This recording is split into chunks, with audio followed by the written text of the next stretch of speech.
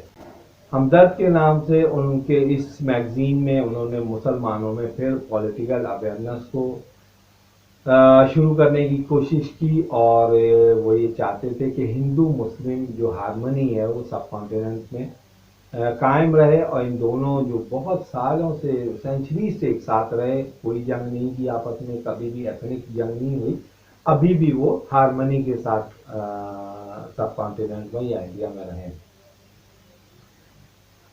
1930 میں جو round table conference ہوئی انگلینڈ لنڈن میں, سر سید انور خان قائد اعظم محمد علی جناح کے ساتھ انہوں نے وہاں شرکت کی, اور مسلمانوں کے لیے کوئی پولیٹیکل سیٹلمنٹ کی جو بات ہونی تھی وہ شروع کی. انہی دنوں مولانا محمد علی جوہر جو ہے وہ بیمار ہو گئے, اور انہوں نے وہاں اپنی وصیت کی کہ وہ بیت المقدس یعنی یروشلم میں دفن ہونا چاہتے ہیں, اور ان کا یہ قول بہت مشہور ہے کہ وہ اب واپس انڈیا نہیں جائیں گے, کیونکہ وہ ایک غلام ملک ہے. غلام ملک کس طرح کہ وہ تمام لوگ برٹش گورنمنٹ کے غلام ہیں, اور برٹش گورنمنٹ ایک قابض گورنمنٹ ہے, لہٰذا اب وہ اس غلام ملک میں دفن ہونا پسند نہیں کرتے, لہٰذا ان کی وصیت کو پورا کیا گیا. اور سر سید مولانا محمد علی جوہر کے ان کے ساتھ ان کے بھائی مولانا شوکت علی بھی بالکل ساتھ تھے, اور ان کے ہر عمل میں ان کے ساتھ ہوا کرتے تھے. ایون جب مولانا محمد علی جوہر اریسٹ ہوئے تھے, مولانا شوکت علی بھی اریسٹ ہوئے, اور ان دونوں بھائیوں کے پیچھے جو بیک پہ تھی, جو انکریج کرنے والی پاور یا جو انسپریشن پاور تھی اس اسٹرگل کو قائم کرنے والی, کنٹینیو رکھنے والی, وہ ان کی مدر بی اماں تھی. مولانا محمد علی جوہر کی جتنی بھی اسٹرگل تھی وہ وداؤٹ ان کی مدر یعنی بی اماں کی ذکر کے بغیر پاسبل نہیں ہے. وہ بھی ایک بہت ہی بریو لیڈی تھیں, اور اپنے بیٹوں کے لیے ہر طرح سے وہ قربانی دینے کے لیے تیار رہتی تھی. لہذا بی اماں کا مسلم موومنٹ یا سب کانٹیننٹ میں جو اسٹرگل ہے, مسلم اسٹرگل, وہ اس میں ایک بہت بڑا نام ہے. تو اس طرح سے آج ہم نے اپنی دوسری پرسنالٹی مولانا محمد علی جوہر کو ڈسکس کیا.